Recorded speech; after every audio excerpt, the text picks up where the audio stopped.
Now, if the holidays left you feeling tired, sluggish, and kind of out of your routine, well, we are in good company. Obesity and family medicine Dr. Nita Bijoor is joining us now from Oakview Medical Associates. So thank you so much for being here. Thank you for having me.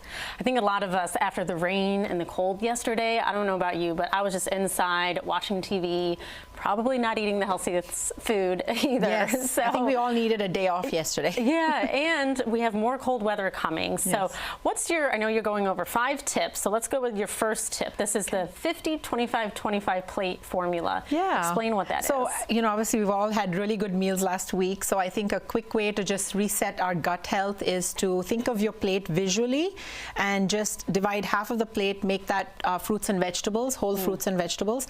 The other 25% lean protein, either vegetable sources or lean meat sources, and then the last 25% whole carbs, so your treats or whatever you want to enjoy during the holiday season. So trying to get a little bit of the sweetness, but also trying to keep it really wholesome and healthy, and it will really make a big difference as you approach Christmas week.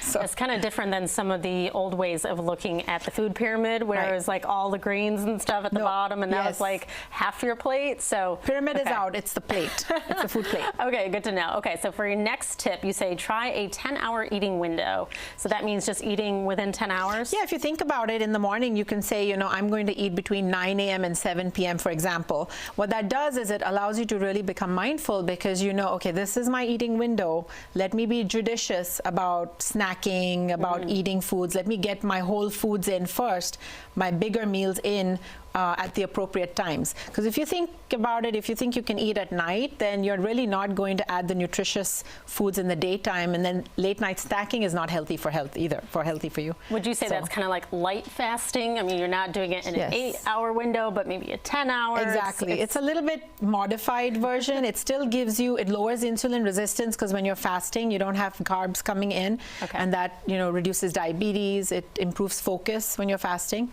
So, yeah. All right. Good to know. Okay, so for number 3, the 2-minute morning mindfulness and movement. Explain that. This, I think, is probably the most important. If we just take 2 to 3 minutes in the morning and just get the sun outside, just go outside or get some fresh air. Also be very mindful. Take a minute, some deep breathing, just focus on your breath, think about your day, just visualize it, and then also movement. Just in place, you can start marching, jogging, stretching, just, you know, moving your neck, making some simple movements. I think that goes a long way in improving your focus for the day. It keeps you more pleasant, more happy, and just helps you address your day really well and be kind to other people. So what should you be thinking about when you do that mind reset in the morning?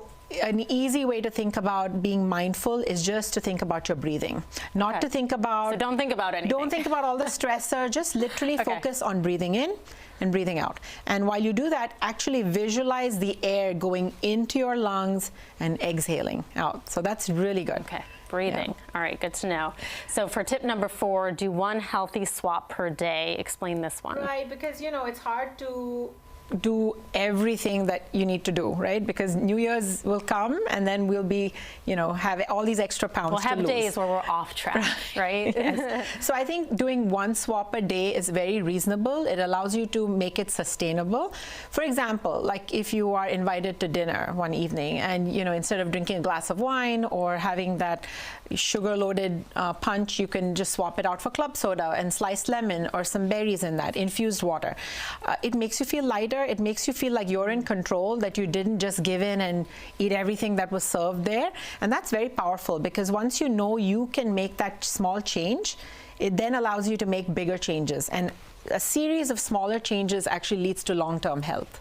So each day, do you think you should question yourself, what swap did I do today? You can, yeah. You can think about, you know, oh, tonight am I going to watch a movie, or am I going to take, you know, a walk with my family or something like that. You can, it's easy to substitute, and it's in your control. No one's telling you how to do it, but it's fun.